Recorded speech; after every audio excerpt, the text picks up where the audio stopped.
आगे देखिए, मेरे पिता ईस्ट इंडिया कंपनी की एक पलटन में सैनिक या सिपाही थे। वे मामूली हिंदी पढ़े लिखे थे, बड़े भक्त थे। सिपाहियों के काम छुट्टी पाने पर राम लक्ष्मण की पूजा किया करते थे। सिपाहियों के काम से छुट्टी पाने पर राम लक्ष्मण की पूजा किया करते थे।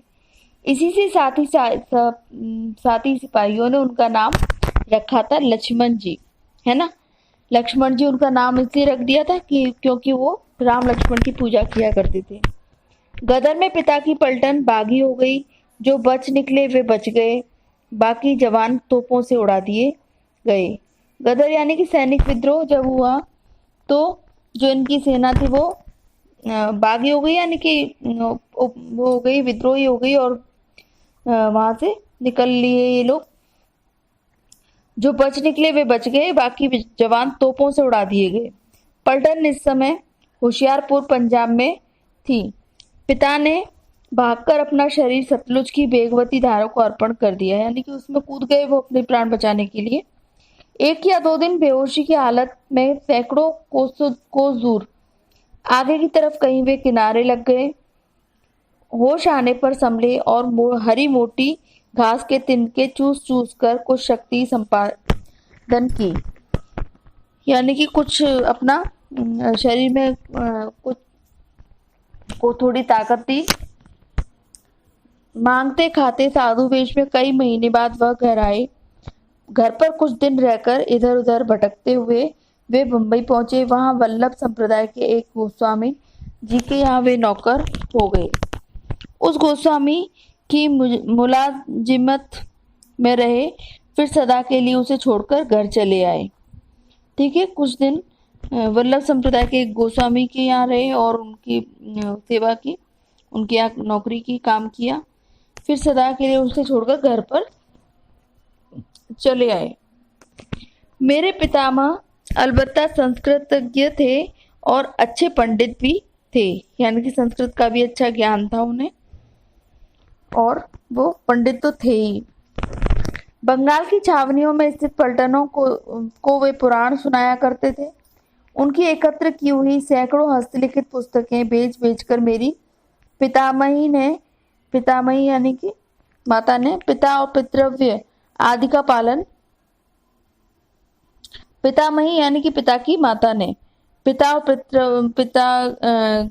पितृव्य आदि का पालन किया। वयस्क होने पर 2-4 पुस्तकें मुझे भी घर में पढ़ी मिली। मेरे पितृव्य दुर्गा प्रसाद नाम मात्र को हिंदी और कैथी जानते थे, पर उनमें नए नए किस्से बनाकर कहने की अद्भुत शक्ति थी। अब देखिए, ये अपने पारिवारिक जनों का, जो अपने पूर्वज थे उनका ये यहाँ विवरण दे रहे हैं।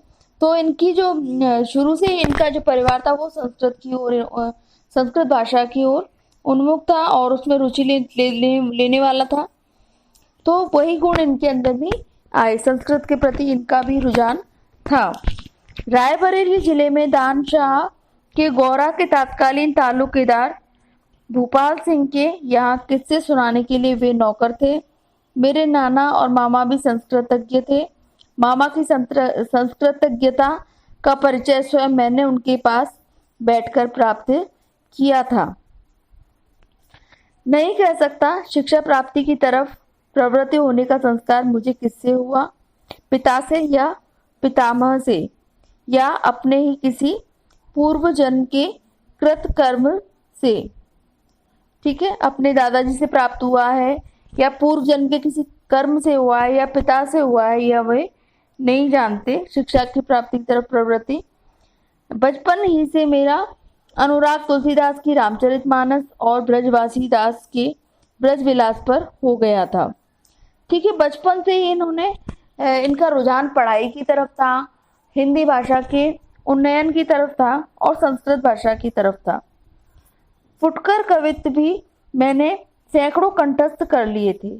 फुटकर कवित्व यानी कि छोटे छोटे जो कवित्व हैं वे फुटकर कवित्व कहलाते, तो वो भी इन्होंने काफी याद कर लिए थे। होशंगाबाद में रहते समय भारतेंदु हरिश्चंद्र के कवि वचन सुधा और गोस्वामी राधाचरण के एक मासिक पत्र ने मेरे उस अनुराग की वृद्धि कर दी। भारतेंदु हरिश्चंद्र भी देखिए हिंदी के एक महत्वपूर्ण नाटककार लेख कह सकते हैं, कवि कह सकते हैं, और हिंदी को एक जो नई दिशा देने वाले हैं वो भारतेंदु हरिश्चंद्र है। तो उनका ही कवि वचन सुधा है, उसकी ओर इनका रुझान हुआ। गोस्वामी राधाचरण, ये भी बहुत जाने माने लेखक कवि रहे हैं। तो इनका जो मासिक पत्र था तो उसकी तरफ भी जो महावीर प्रसाद द्विवेदी, उनका अनुराग यानी कि उनका रुझान था। वही मैंने पिंगल का पाठ पढ़ा, पिंगल का पाठ पढ़ा। तो देखिए पिंगल भाषा भी हिंदी की ही हिंदी भाषा का ही एक रूप है जो कि अपभ्रंश और ब्रज भाषा के मेल से बनता है। तो उसकी तरफ भी इनका थोड़ा रुझान इनका हो गया। फिर क्या था, मैं अपने को कवि ही नहीं महाकवि समझने लगा। मेरा यह रोग बहुत समय तक ज्यों का त्यों बना रहा। झांसी आने पर जब मैंने पंडितों की कृपा से प्राकृत कवियों के काव्यों का अनुशीलन किया, तब मुझे अपनी भूल मालूम हो गई और छंदोबद्ध प्रलापों के जाल से मैंने सदा के लिए छुट्टी ले ली। क्योंकि देखिए छंदोबद्ध जो रचनाएं होती हैं उनको समझ पाना और उनको और खुद छंदों में अपनी कविताएं लिखना आसान काम नहीं है, कठिन काम है।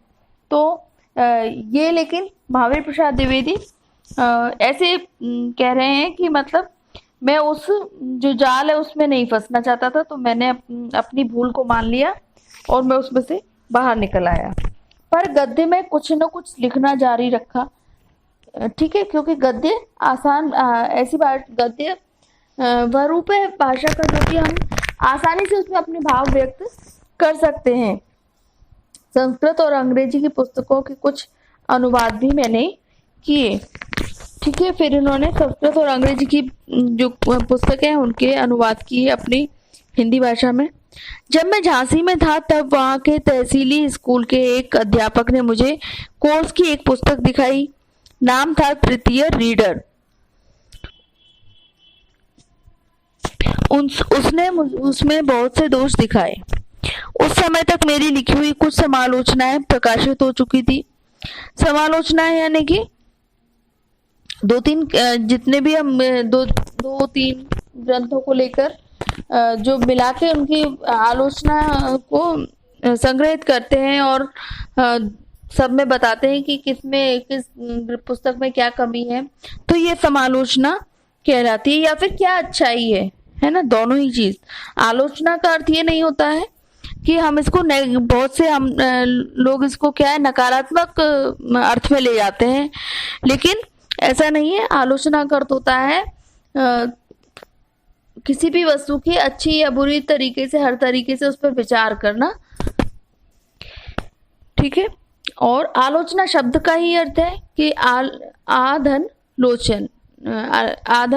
लोचना यानी कि पास आकर किसी चीज वस्तु को देखना, यानी कि तो इसका मतलब यह नहीं है कि उसमें हम नकारात्मक चीजें आती हैं, उसमें दोनों चीजें आती हैं, सकारात्मक भी और नकारात्मक भी। इससे उस अध्यापक ने मुझसे उस रीडर की भी आलोचना लिखकर प्रकाशित करने का आग्रह किया। मैंने रीडर पढ़ी और अध्यापक महाशय की शिकायत को ठीक पाया।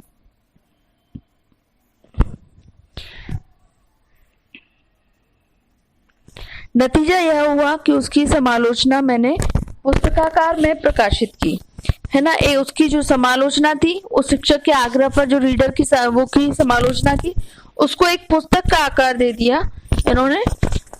इस रीडर की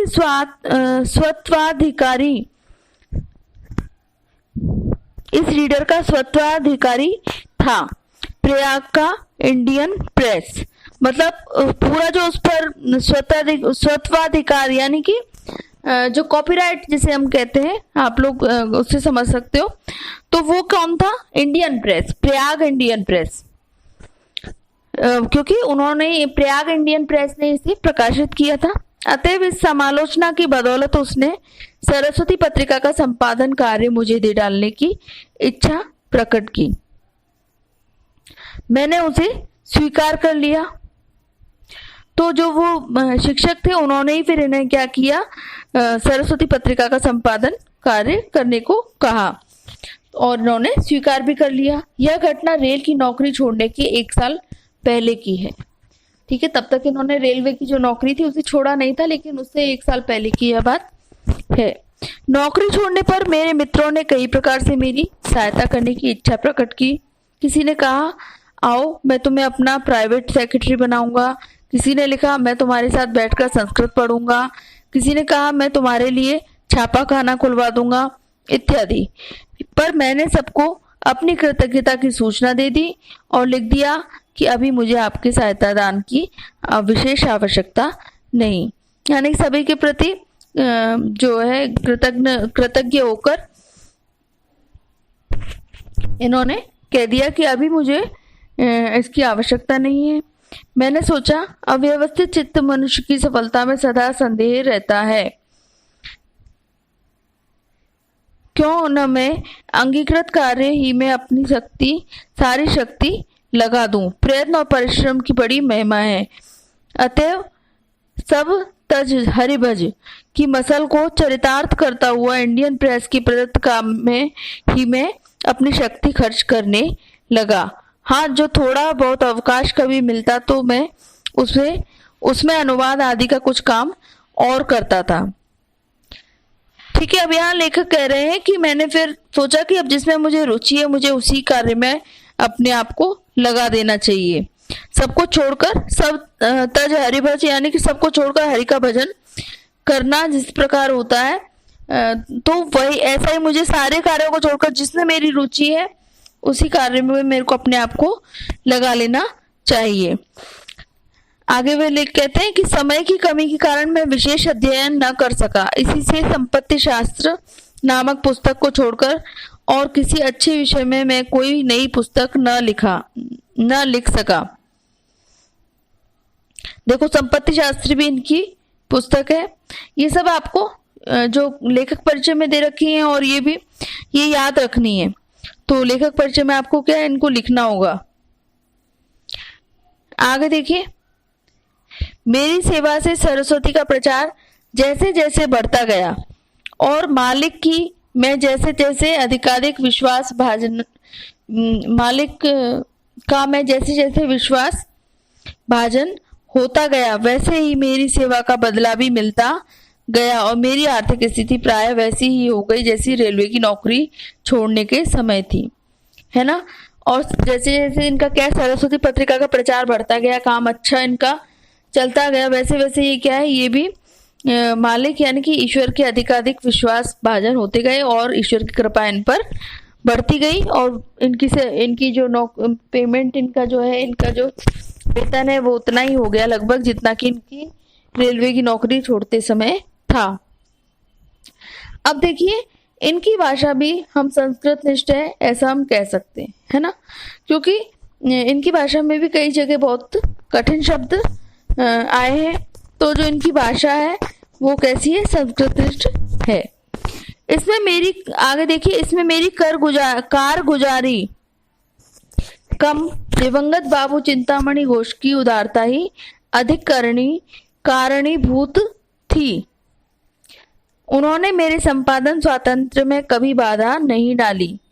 वे मुझे अपना कुटुंबी सा समझते रहे और उनके उत्तराधिकारी अब तक भी मुझे वैसे ही समझते हैं। ठीक है, बाबू चिंतामणि घोष का भी इनका जो आगे इनका जो विकास हुआ पत्रिका का और इनके जो व्यक्तित्व का भी विकास हुआ, उसमें उनका भी बहुत अधिक योगदान, व्यक्तित्व का नहीं, जो सरस्वती पत्रिका में जिस प्रकार इन्होंने स्वतंत्र होकर काम किया और चिंतामणि घोष से पहले मुझे लगता है सरस्वती के संपादक रहे हैं, तो उन्होंने भी पूरी इन्हें छूट दे दी थी कि तुम अपने हिसाब से अपना काम कर सकते हो। तो उनका भी बड़ा योगदान रहा है इनके सरस्वती पत्रिका के विकास में और जो उन्हें फायदा हुआ आगे उसके लिए भी। इस समय तो कितनी ही महारानियां हिंदी का गौरव बढ़ा रही हैं, पर उस समय एकमात्र सरस्वती ही पत्रिकाओं की रानी नहीं, पाठकों की सेविका थी। अब देखो, चूंकि सरस्वती नाम जो है, शब्द है जो है वो है स्त्रीलिंग है, इसलिए अब इन्होंने लिखा है कि कितनी ही महारानियां, है ना, तो बढ़ा रही है। लेकिन उस समय जो थी सरस्वती पत्रिका थी वो बहुत ही अधिक फेमस थी, महत्वपूर्ण भी थी और फेमस भी थी, कुछ भी कह लें, ठीक है। तो लेकिन पाठकों की वो क्या थी, पत्रिकाओं की रानी ही नहीं थी, क्या और क्या थी, सेविका थी। यानी कि वो सरस्वती पत्रिका में जो है पाठकों की जितनी भी मतलब जो कह सकते हैं हम नीड, जरूरतें जो थी वो पूरी होती थी, इसलिए वो सेविका कहलाती थी। और लेखकों को, नए नए कवियों को इसमें अपना कार्य, अपने निबंध, लेख, कहानी, कविताएं लिखने का, अपने देने का मौका मिलता था। तब उसमें कुछ छापना या किसी के जीवन चरित्र आदि प्रकाशित करना जरा बड़ी बात समझी जाती थी। दशा ऐसी होने के कारण मुझे कभी कभी बड़े बड़े प्रलोभन दिए जाते थे। कोई कहता मेरी मौसी का मरसिया छाप दो, मैं तुम्हें निहाल कर दूंगा। कोई लिखता अमुक सभापति की स्पीच छाप दो, मैं तुम्हारे गले में बनारसी दुपट्टा डाल दूंगा। कोई आगे देता मेरे प्रभु का सचित्र जीवन चरित्र निकाल दोगे तो मैं तुम्हें एक बढ़िया घड़ी या पैर गाड़ी नजर की जाएगी। इन प्रलोभनों पर मैं बहरा और गूंगा बन जाता और सरस्वती में वही मसाला जाने देता जिससे मैं पाठकों का लाभ समझता। मैं उनकी रुचि का सदैव ख्याल रखता और यह देखता रहता कि मेरे किसी काम से उनको सतपथ से विचलित होने का साधन न प्राप्त हो। देखिए, अब सतपथ यानी कि एक सत्य के पथ पर चलना भी बहुत आसान कार्य नहीं है। तो इन्होंने बड़े बड़े जो समाज में बड़े बड़े लोग थे उनको उनकी जो रचनाएं थी या उनकी जो कि सारहीन थी, उन्हें स्थान नहीं लेने दिया अपनी सरस्वती पत्रिका में। अब तो जो इनके जो वो थे, पाठक थे, उनकी रुचि को ध्यान में इन्होंने रखा, रुचि को भी ध्यान में रखा, और जो चीजें अधिक संवेदनशील हैं या समाज के लिए अधिक लाभकारी उस समय थी, उन्हें ही महत्व अपने लेख में, अपनी पत्रिका में दिया। संशोधन द्वारा लेखों को ही भाषा अधिक संख्यक पाठकों की समझ में आने लायक कर देता, ठीक है। और जो लेखक इनको वो देते थे, रचनाएं देते थे, तो उनमें भी ये क्या है, पाठकों की समझ में आने लायक क्या कर लेते थे, उसमें संशोधन कर लेते थे ताकि ये पाठकों की समझ में आसानी से आ जाए।